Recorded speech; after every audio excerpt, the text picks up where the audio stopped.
ഈശോ മിശിഹായ്ക്കും സ്തുതിയായിരിക്കട്ടെ. ഈ വർഷത്തെ ലോഗോസ് ക്വിസിനായി പഠിച്ചൊരുങ്ങുന്ന നിങ്ങൾക്ക് എല്ലാവർക്കും എല്ലാവിധ പ്രാർത്ഥനാശംസകളും നേരുകയാണ്. ഇന്നത്തെ വീഡിയോയിൽ നമ്മൾ പഠിക്കാൻ പോകുന്നത് യോഹന്നാൻ്റെ സുവിശേഷം 2-ാം അധ്യായമാണ്. 2-ാം അധ്യായത്തിൽ 25 വാക്യങ്ങളാണുള്ളത്. കാനായിലെ വിവാഹ വിരുന്നും തുടർന്ന് യേശു ദേവാലയം ശുദ്ധീകരിക്കുന്ന ഭാഗവുമാണ് ഈ അധ്യായത്തിൽ നമ്മൾ കാണാൻ പോകുന്നത്. നമുക്ക് ചോദ്യോത്തരങ്ങളിലേക്ക് പ്രവേശിക്കാം. ചോദ്യം 1. ഗലീലിയിലെ കാനായിൽ വിവാഹ വിരുന്ന് നടന്നത് എത്രാം ദിവസമായിരുന്നു? ഉത്തരം 3-ാം ദിവസം. ചോദ്യം 2. കാനായിലെ വിരുന്നിന് ക്ഷണിക്കപ്പെട്ടിരുന്നു എന്ന് പറയുന്നത് ആരെല്ലാം?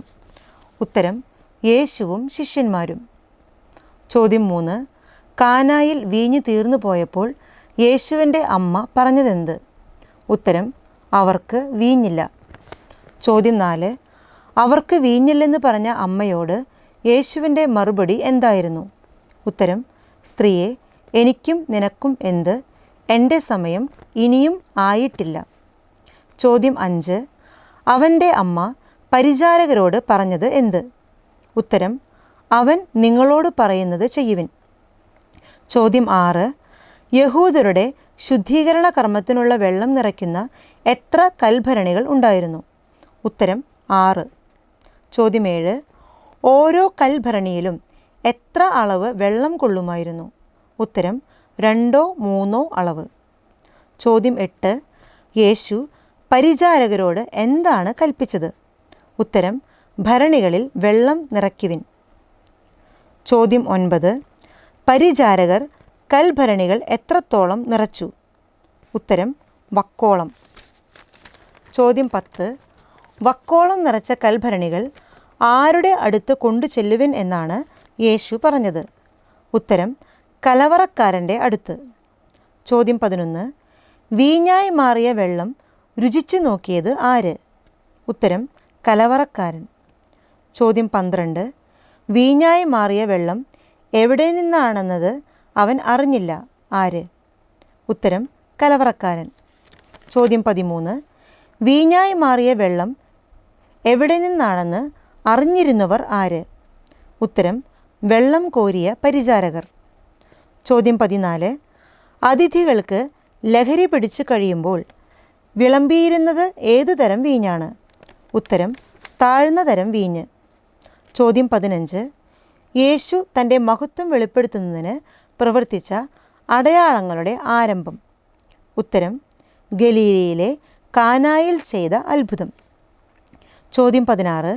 കാനായിലെ അത്ഭുതത്തിൻ്റെ ഫലമായി ആരാണ് യേശുവിൽ വിശ്വസിച്ചത്?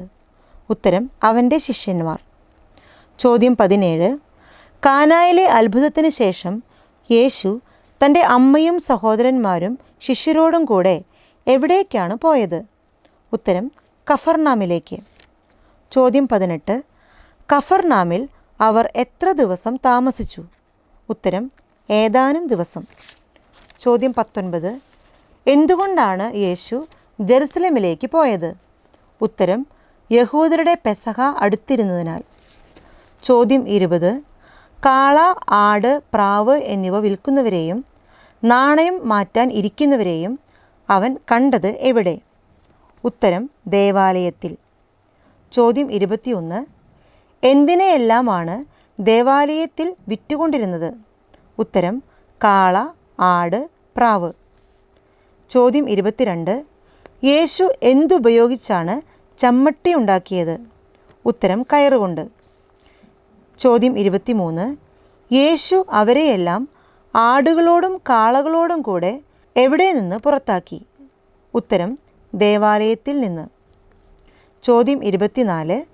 യേശു നാണയമാറ്റക്കാരുടെ നാണയങ്ങൾ എന്തു ചെയ്തു? ഉത്തരം ചിതറിച്ചു. ചോദ്യം 26. ഇവയെ ഇവിടെ നിന്ന് എടുത്തുകൊണ്ടു പോകുവിനെന്ന് യേശു കൽപ്പിച്ചത് ആരോടാണ്? ഉത്തരം പ്രാവുകളെ വിൽക്കുന്നവരോട്. ചോദ്യം 27. നിങ്ങൾ കച്ചവടസ്ഥലമാക്കരുത് എന്ന് ഈശോ പറയുന്നത് എന്തിനെക്കുറിച്ചാണ്? ഉത്തരം പിതാവിൻ്റെ ആലയത്തെക്കുറിച്ച്. ചോദ്യം 28.